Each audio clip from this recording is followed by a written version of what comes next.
Je viens de me rendre compte de quelque chose de fondamental et en même temps évident, hein, mais c'est beaucoup plus simple quand tu veux faire une introduction sympa, voire pertinente sur les films de couple, d'être en couple, en fait. Hein.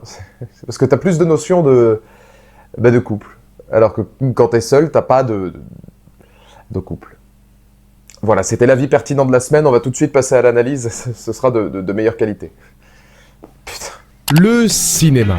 Ah non, autant pour moi. Le cinéma français. Et là, je sens déjà que je vais devoir faire mais alors très attention à ce que je vais dire. Décrié, adulé, incompris, mais surtout terriblement méconnu, il est souvent facile de le réduire à la simple case film comique, pas très comique pour enfants et ménagères, ou encore parfois à la fameuse comédie romantique ou drame populaire vide de sens, certes trop présente devant nos écrans, indigeste, bien pensante et filmiquement très limitée, mais en aucun cas seule tonalité cinématographique de notre bonne vieille France.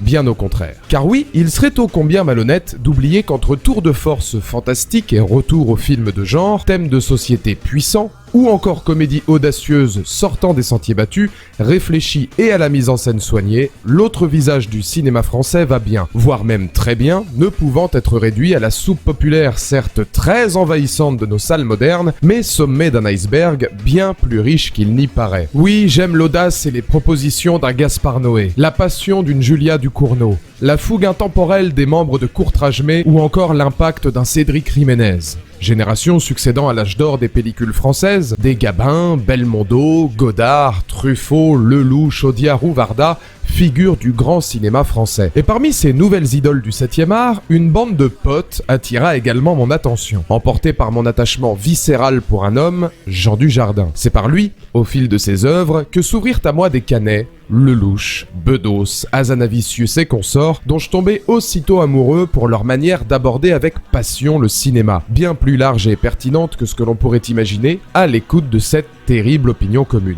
Suffit de voir les retours du dernier Astérix. S'il n'est pas terrible malgré quelques qualités, d'accord, clasher Canet et toute sa carrière gratuitement pour un effet de mode et 2-3 sorties hasardeuses dans la presse, c'est oublier, ne le dit à personne, les petits mouchoirs, Blood Ties, Rock'n'Roll, etc. Bref, de quoi quand même passer de bons moments filmiques et montrer les talents du monsieur. Aussitôt devenu adepte de leurs travaux respectifs, que pouvais-je donc attendre de plus qu'un film à sketch sur les dérives de la fidélité au cinéma, le tout regroupant effets à la vision du monde ô combien proche de la mienne et dont j'aime plus que tout le savoir-faire cinématographique décomplexé. Oui messieurs dames, aujourd'hui l'infidélité devient un luxe éphémère, celui de rappeler au bon souvenir d'une fiction savoureuse et intelligente, aussi incomprise que le talent indéniable de ses auteurs, mais qui resta dans ma mémoire comme le symbole de mon amour pour ce cinéma français. Putain, en termes d'écriture, là, mes 2 dernières phrases, c'était quand même quelque chose. Non sans ironie, tout commence ou presque en pleine période des Oscars.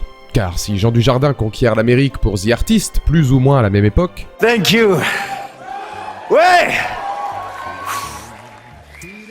I love your country. Il n'en oublie pas ses racines et son envie de continuer à jouer en France. Oui, Loulou souhaite trouver thème lui permettant d'innover et de proposer film à sketch. Pour rappel, un film à sketch est en genre cinématographique reposant sur plusieurs histoires différentes au cœur d'un même long métrage, mais toujours tournant autour d'un thème commun, ayant connu heure de gloire dans le cinéma italien des années 50-60 et pouvant être dirigé par un seul homme ou, le plus souvent, plusieurs cinéastes au fil des sketchs. C'est alors qu'à l'écoute d'une anecdote contant les péripéties d'un homme infidèle, gardant toujours le même ticket de cinéma comme assurance tout risque à sa femme lors de chaque partie fine avec une autre, une idée lui vint alors en tête.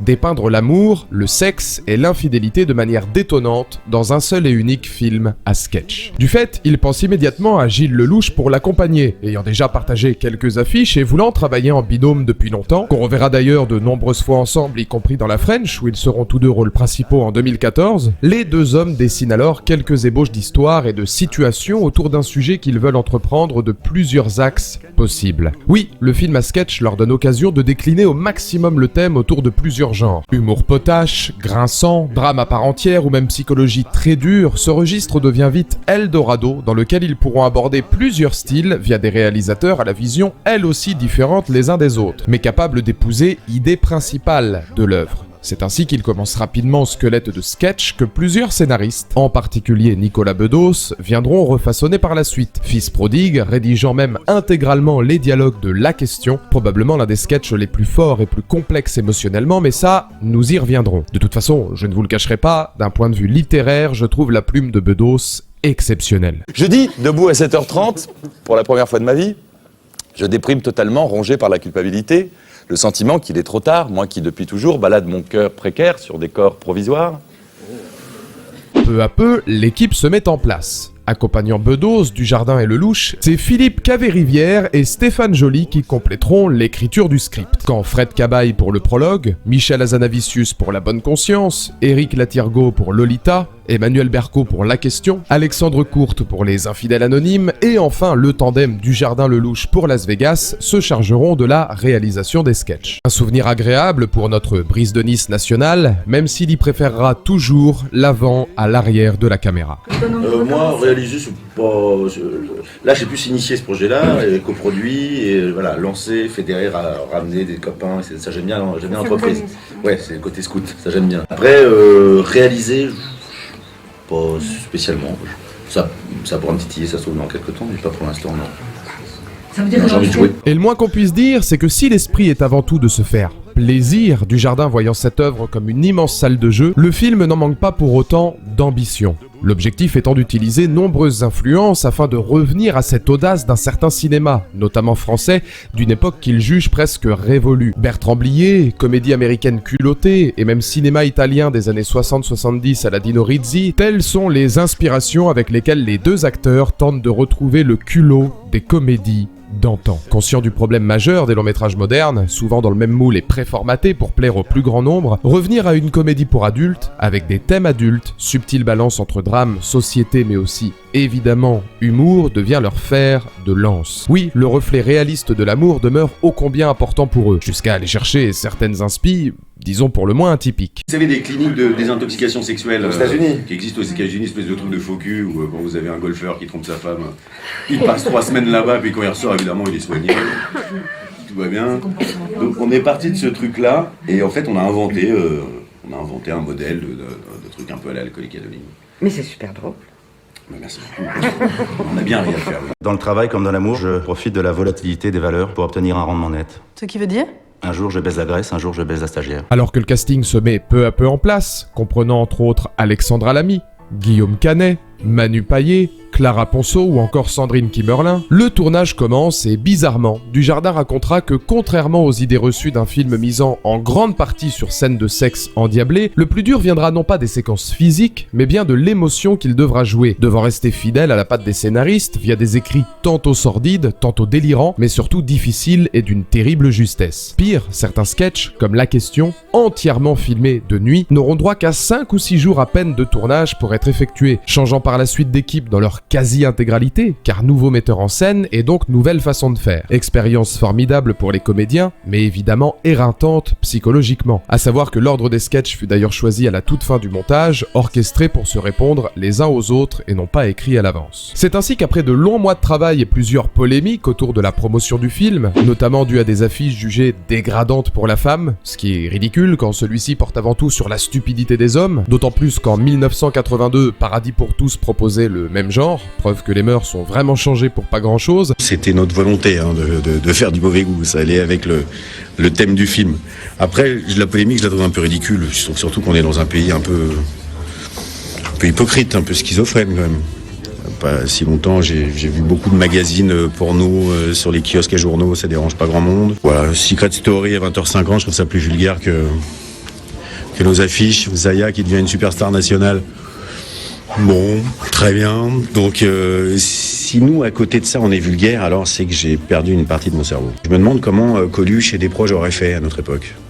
Donc, c'est quand même incroyable de ne plus pouvoir voir une paire de fesses sans que les gens crient au scandale. Nous, on avait envie de faire un film libre, à tout point de vue. Les Infidèles sortent en salle le 29 février 2012. Perçu comme trop éloigné du ton principal, notons que le sketch Ultimate Fucking, avec Mélanie Doutet et Jérôme Le Banner, sera, à la demande des producteurs dont Jean Dujardin, supprimé de la version cinéma, puis remis dans l'édition physique. Aux grandes dames de Yann Kounen, le réalisateur, qui avouera plus tard avoir perdu l'envie d'une suite à 99 francs, dont il était l'auteur, dû à cette décision. Doté d'un budget de 12 millions d'euros, assez conséquent pour un film français, il rassemblera plus de 2 millions de spectateurs au cours de son exploitation, devenant l'un des 10 plus gros succès locaux de l'année 2012. Une réussite au box-office toutefois beaucoup plus nuancée par la presse, dont les retours furent extrêmement mitigés à sa sortie. La question est, que valent donc réellement ces Infidèles? A-t-on en face de nous tour de force grandiose ou simple mash-up grossier et vulgaire? Les avis négatifs, notamment un score de 4,7 seulement sur Sens Critique, sont-ils mérités? Vous me connaissez, j'adore réhabiliter l'impensable.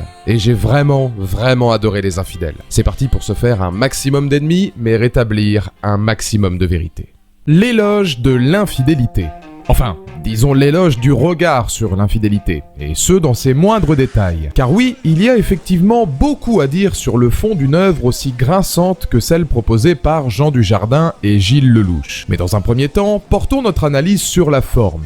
Désireux d'élargir leur éventail artistique, le principe du film à sketch est parfaitement maîtrisé. Tout au long de cette expérience, Ultimate Fucking étant compris dans notre étude, les différents réalisateurs s'amusent à emmener le public vers plusieurs sensations allant de l'humour au quasi-ridicule, et je parle dans le bon sens du terme via La Bonne Conscience ou Les Infidèles Anonymes, tout en passant par sujets glauques et sordides, Yann Kounen et son sadomasochisme pervers en tête de liste, ou encore le drame sombre et torturé, purement humain, que peuvent apporter Lolita et La Question.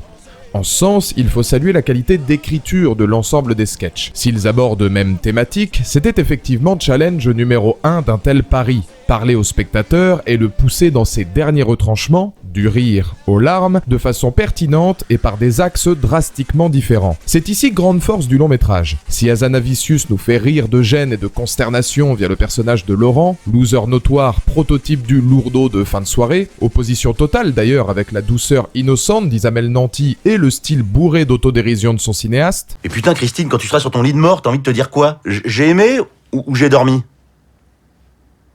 Faudra pas venir te plaindre sur ton lit de mort, hein.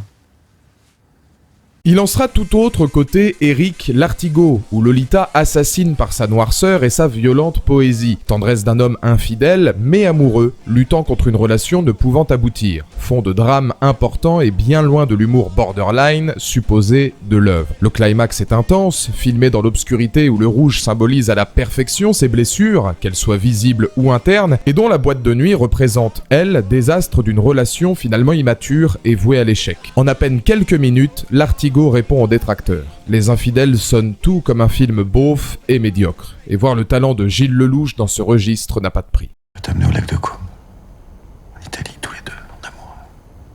Que tous les deux. Là, par exemple, la tendresse de Lellouche, le jeu de regard, la gêne sur le visage de Clara Ponceau, puis un baiser symbole d'un non-dit, celui d'une femme comprenant la différence d'envie et de maturité entre les deux. Je trouve ça très fort et surtout très juste. C'est ce que j'ai grandement apprécié au fil du récit. Comme dit plus tôt, le choix du montage permet à ces histoires de se répondre, s'accorder, changeant constamment d'intention sans pour autant perdre son public. L'objectif étant de déstabiliser sans sortir de l'œuvre et obtenir diverses variations émotionnelles via plusieurs situations. Il en sera par exemple de même vis-à-vis de La Question, qui amorcera Les Infidèles Anonymes.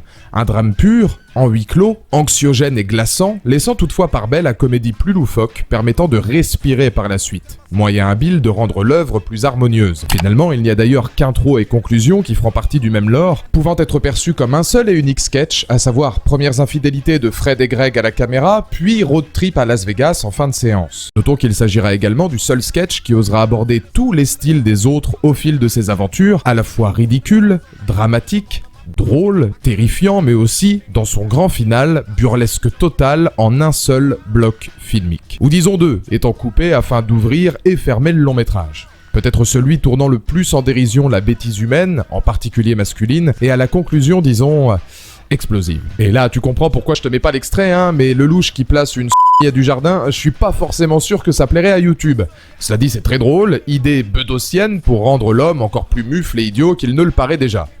la classe. Du fait, s'il est acquis que l'œuvre écope d'une créativité et d'une richesse folle, oscillant entre les genres à l'aide d'une écriture léchée, reconnaissons également l'acting formidable de ces comédiens, car non seulement difficile dans un film à sketch, mais surtout lorsque certains d'entre eux se voient jouer plusieurs rôles ô combien différents les uns des autres. Oui, impossible de ne pas étudier les performances de Dujardin et Lelouch, passant de tocard manipulateur à réel amant torturé, tout en s'adonnant parfois à la comédie pure, cynique et de mauvais goût. Parenthèse loulou oblige, je trouve même que l'attitude et les traits de caractère de certains personnages de Dujardin, notamment Fred mais aussi Olivier, sonnent comme certains moments d'un gars une fille. Comme si, par son jeu mais aussi diverses questions de fond, Les Infidèles étaient presque continuité des aventures frivoles et conjugales de Jean dans la shortcom. Clin d'œil plutôt bien vu, en particulier concernant l'acting de ce dernier. S'il est plus facile de se rappeler des rires, je me focaliserai plutôt sur Lolita et La Question, où les deux acteurs élèvent niveau de jeu fantastique, provoquant presque empathie dans le déni et l'infidélité, dont on devinera d'ailleurs qu'à l'inverse de l'ambiance générale du film jusqu'alors, la photographie et le climat de ces deux sketchs seront beaucoup plus froids, austères, peut-être afin de symboliser les difficultés des personnages, tout autant qu'un chaos inéluctable les attendant, bien aidés par la maestria, évidemment, de leurs partenaires respectifs. Alors oui, dans ce genre de comédie pour adultes, l'opinion commune se souviendra surtout de l'humour implacable et beauf de nombreuses séquences, voulues mais fort bien narrées, accompagnées d'un Guillaume Canet impérial de dérision par exemple. Vous êtes à la recherche d'une partenaire sexuelle. Moi je suis bien d'accord avec vous, moi de là à ce qu'ils l'admettent. Mais si je souhaite défendre Les Infidèles aujourd'hui, c'est avant tout pour son sens dramatique. Pour sa capacité à aborder plusieurs terrains de façon pertinente, dérangeante, assénant ses idées aux spectateurs comme une gifle réaliste face à nos propres réflexions et notre propre existence. Oui, c'est aussi sur le fond que l'œuvre impressionne, et ce non sans une certaine subtilité. La question est, quels sont justement les spectres amoureux et autres symboles dont Les Infidèles dressent le portrait au détour de répliques cultes? Deux hommes ridicules se cherchant toutes les excuses du monde pour tromper leur femme, mais d'une hypocrisie folle dès qu'on s'attaque pourtant à elle, et convaincu d'être roi du monde s'il couche avec la planète entière, philosophe de comptoir toxique dont l'un se posera question sur sa vie quand l'autre l'emmènera toujours vers le péché. Un VRP des campagnes, heureux en mariage mais en quête d'interdit, au point de devenir risé d'un séminaire, mais qui, une fois rentré chez lui, se rappelle à son bien-être conjugal et à la fierté de ne pas avoir craqué, comble de l'ironie et de l'hypocrisie. Un homme d'âge mûr confronté à la jeunesse insouciante de sa compagne, et dont en plus de l'adultère, le péché viendra de l'amour réel et destructeur qu'il aura pour celle-ci. Finissant seul, hagard et soigné par sa femme, paradoxe malsain et terriblement cruel pour lui comme pour elle. Un couple jouant au jeu de la vérité, jamais bon dans ces situations, et où Bedos parviendra à parfaitement capter l'aura d'une dispute asphyxiante tournant finalement à l'envie l'un de l'autre, symbole de toute la complexité des relations amoureuses. De par le fait, tous ces ensembles forment une justesse de notre quotidien assez hallucinante quand on y regarde de plus près, et révélateur de nombreux faits de vie. Et je ne parle même pas des stéréotypes perçus dans Les Infidèles anonymes ou encore le glauque intense et détonnant d'Ultimate Fucking, peut-être un peu éloigné du réalisme de l'œuvre, mais retournant le spectateur pour sa violence et le jeu formidable de Mélanie Douté. En fait, ça fait trop longtemps que j'ai pas fait l'amour et ça vous dérangerait de... Ça vous dérange ? Vous l'aurez compris, par tous ces éléments, nous n'avons pas uniquement affaire à un film potache et de mauvais goût. Et là où la comédie prend souvent le pas sur le drame, inspiration évidente des Bertrand Blier, Dino Rizzi et consorts jusqu'au moindre dialogue, il n'en oublie pas pour autant de faire réfléchir l'audience sur ces thèmes de fond.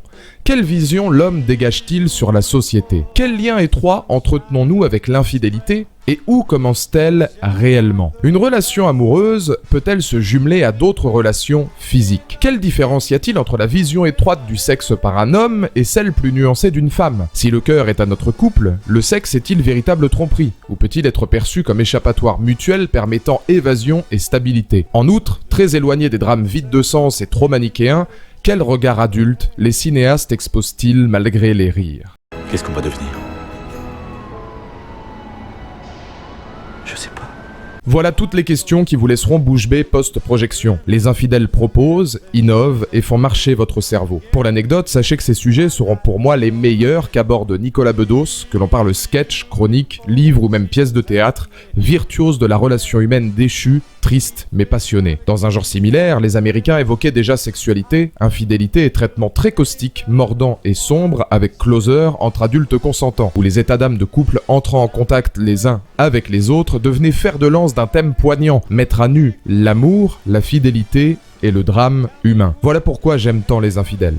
Voilà pourquoi, entre autres, j'aime le cinéma français dans ses plus belles dérives. Car s'il n'est pas parfait, quand il est mis au service d'auteurs, de scénaristes et de comédiens de talent, il permet de ne jamais en sortir complètement indemne. Merci. On apprend la consommation, on rend flou la limite entre avoir et être. Bien avant d'en maîtriser la conjugaison, on complique ce que fera voir le maître. Puis quand celui-ci met en place des bases, expande et en démol, pose leur...